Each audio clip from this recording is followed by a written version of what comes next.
As we reach the conclusion of this season of Cardfight Vanguard Divine Z, I'll be discussing in today's video a few decks I believe are only one card away from being top tier. These decks are based off my own personal play, some things I witnessed online, or just a couple of ideas I want to bounce back and forth in this video discussing how we can get these decks to the next level with the amount of potential that they can have going to next season or the year 2025, as we are almost halfway through the year. And before we get started into the real topic of today's video, if you enjoy seeing content like this, remember to like, comment, and subscribe. Do not forget to hit the notification bell so you guys are always up to date with my newest videos coming out. Now, to start off with the easiest nation to discuss, I think that Keer Sanctuary is in a fantastic spot right now, and honestly, every deck in Keer has a chance to be good. In my video on how I broke Alden, I actually took advantage of the order support that we had prior to take care of the deck's card advantage as well as power issues. I had to make some changes around it to figure out how to fix the soul issue, but once I took care of that, the deck's playstyle and power level went up tenfold. And I'm seeing this in other decks as well. Luard, Resviel, all of these decks are doing fantastic because Keer Sanctuary's generic support is so strong, just generically speaking. Those decks can use those to boost up their consistency and then take advantage of the divine skill from Resviel, as well as the late game power bonus and the finishing card for Luard to be fantastic decks. Because Keer's generic support is so strong, any deck that comes out now in the future will have a fantastic head start to become a good deck. The new Alden can take advantage of some of the order support because it plays in order itself. Also, it's not as cost heavy as the previous Alden. We have more support coming out for other Keer decks in the future, like Solryron just got some really good support that hopefully can take advantage of this stuff in the future. We also have Halmvel, which is one of the Vanguards that came out as a promo. This deck is based around you playing normal orders, then he'll gain effects based off the normal order that you play, as well as sort of how it correlates with his secondary skill for his multiple attack patterns. But I think that both of those decks have a lot of potential. Solryron specifically got a fantastic resource management piece in the form of lectures, and it got a fantastic starter piece in the form of Lelf. Lelf being able to stack your deck as well as giving you a double superior call means that you have a huge consistency buff to your attack pattern, as well as you have perfect setup with just one card for Solryron's secondary skill during the battle phase. For Dragon Empire, while I think that Varga and Shiranui are going to be the dominating figureheads of that nation for a very long time, we just got the new Akibiria.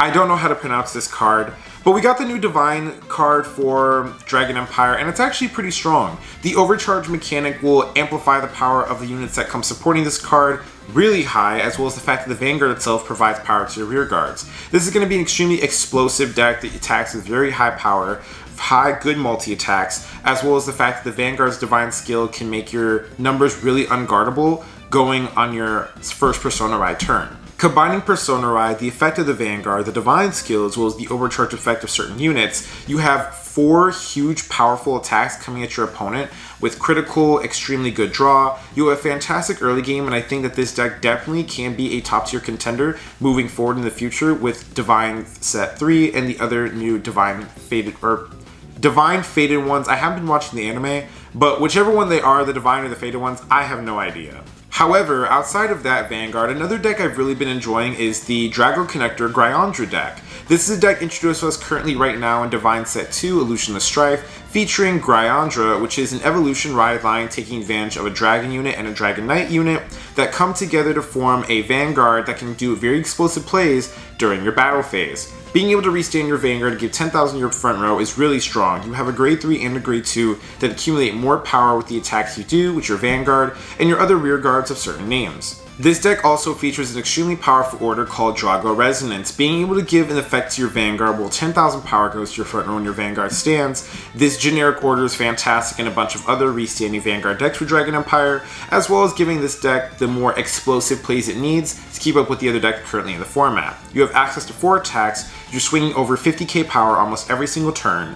While you don't have any form of control, the power makes up for it, and compared to the unit I was discussing before, Akibiria, Gryandra's playstyle is extremely simple, very powerful, and has a lot of good things going for it. It's a cheap deck that you can pick up playing right away outside of maybe 1 or 2 expensive cards.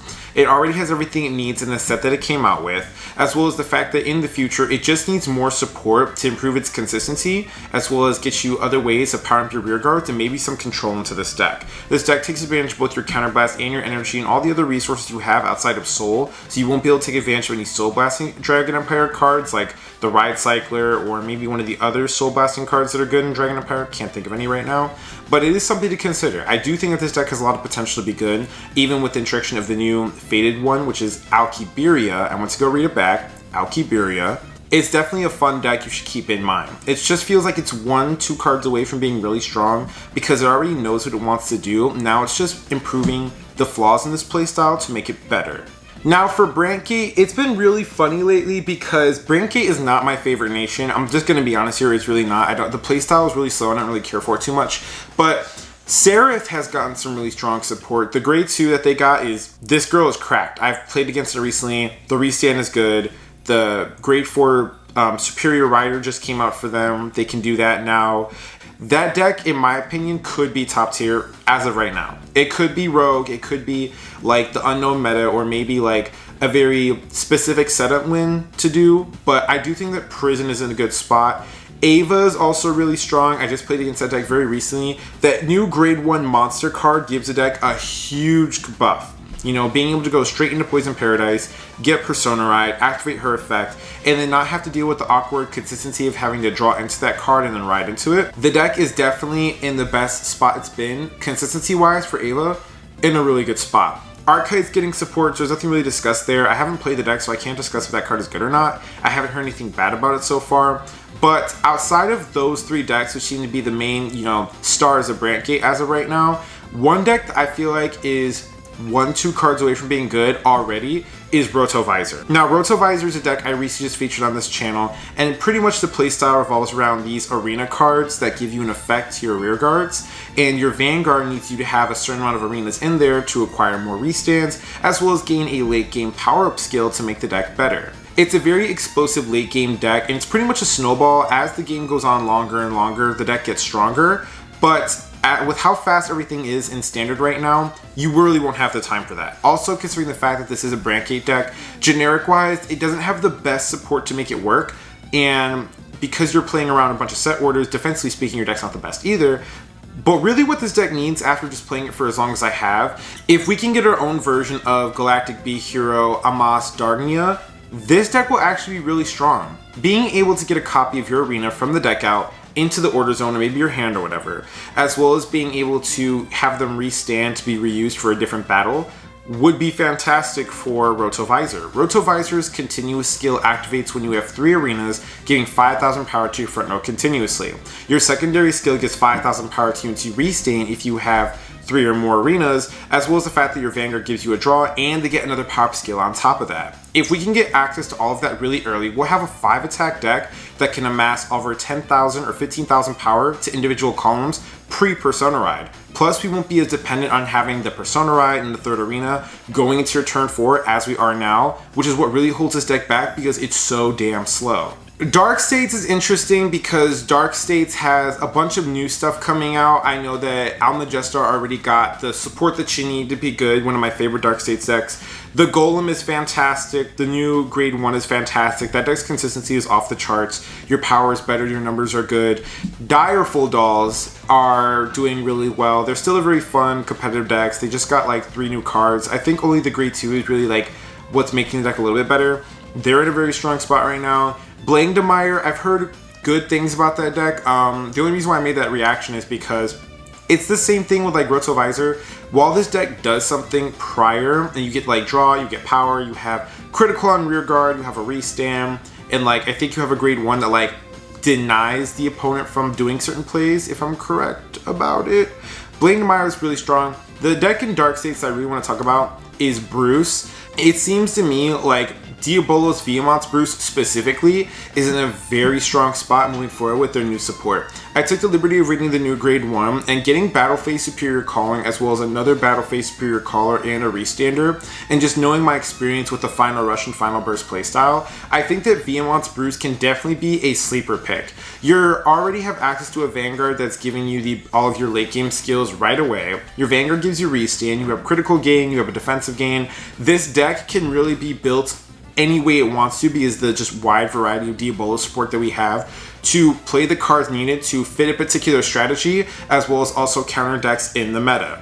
Because there's so many options and the fact that they're getting so much good like generic support in their own sets as well as promo support. Diabolo's Viamont's Bruce definitely does feel like a sleeper pick right now, and I think it's very underrated. I haven't played the deck like in a long time, but with the introduction of the new support that I've just read, as well as knowing what the deck can do, I definitely do think that this is a deck that if you have it now, maybe start picking up little cards for it, because it can be a sleeper pick in the future, or rogue in the future, if this is the route we're going with the faded ones already in set 3. And the best for last, Stoia, my home nation. Now, Stoia is in a very interesting spot right now. I think that Stoica's generic support is really good, and it's just a matter of like space and nitpicking choices. Zorga is fantastic. I don't feel like Zorga is figured out yet. I've been speaking to a couple of people about how the deck is moving forward. The deck is very strong. The generic support is good. They have extra multi-attack, critical power. The Vanguard gives restand. Your orders are really good, and the deck can really play like one of everything to like get out of any situation. Claudine is still really good. The order rush playstyle is still very fantastic. If you hit those crits early and you're getting those plant tokens and you're swinging hard and your opponent's not hitting defensive, the deck does well. Mythiarch has some really fantastic support. That promo Delphina, oh my god, that made the deck so much better. That deck like honestly is literally 1-2 cards away from being like actually something I would take at BCS. Roroa is fine, it's doing Roroa things. I think that the new grade 1 definitely gave the deck a power bonus, especially going into your grade 3 Roroa faster is really important to get that critical and that power buff and that extra draw. That's good. Leonorn is still really strong. Leonorn just got some really good support. Those are consistency buffs for the deck. I'm not sure how they'll play moving forward with Leonorn, but Leonorn is still strong. Vivace is still good. Stoia doesn't feel like it has a bad deck. Like, none of them are bad. They all just are like 1-2 cards away from keeping up with the current meta, or they're just decks that like exist that do what they do, which is better. But there's no deck in Stoia that's bad. I literally feel like all of those decks are 1-2 cards away, just generically speaking, from being able to keep up with the current meta. Now, the one deck that has been catching my eye a lot because we're getting a lot of support recently is Magnolia. I think that Magnolia is definitely getting to a point where, while it will never reach the height of success it did in the prior season, it definitely is getting to a point where in terms of like, specifically the grade 4, in terms of consistency, power, and resource, it is becoming a lot better. The new Magnolia support gives you additional power, extra defensives, better resource management. Your ride line gives you more consistency compared to the old trial deck ride line that you got with Lattice and the grade 2 Cars. My bad. The grade 1 Cars, grade 2 Lattice. Consistency wise, it's a lot better. The deck's only thing that's really bad that I don't like is the fact that we got a horrible version of the card that goes us up to grade 4. Grade 2 that moves you up to grade 4, it doesn't do anything. It makes you call out from hand. It seems like all the others call out from deck, so if we can get like something that does that, it'd be better. I still think that the, what's it called? I still think that Magnolia Mask isn't a bad card. It's just that we haven't gotten any Dragon Tree support that actually accelerates you getting more markers for that playstyle. So Griffogia, like generically speaking, I don't think he's getting any stronger. That concludes today's video, guys. Let me know down in the comment section below, what decks or nation do you think have the potential to become top tier moving forward in the future? I think that every deck right now that exists in Overdress or Divine Z, whatever you want to call it, they all are really strong decks. I can't think of like a purely bad deck. They're all really strong right now. The generic support they're getting is really good. Festival Collection just offered some really fantastic defensive support and generic support for all the nations, so I have nothing bad to say about that. I think every deck is, 1 or 2 steps away from being strong. Others obviously not so much. But I'm curious to hear your guys' thoughts about that. What do you think is going to be strong, or is 1 or 2 cards away from being top tier in the next season or next year, as we are already in August of this year? And at the time making this video, we are also 2 days past my birthday, so belated happy birthday to me. Thank you guys so much for any of the birthday wishes that you did send. I saw a couple of them. I appreciate that. And I'm just curious about what you guys are thinking. So with that being said, I'll finally let you go. Y'all have a great day. Peace.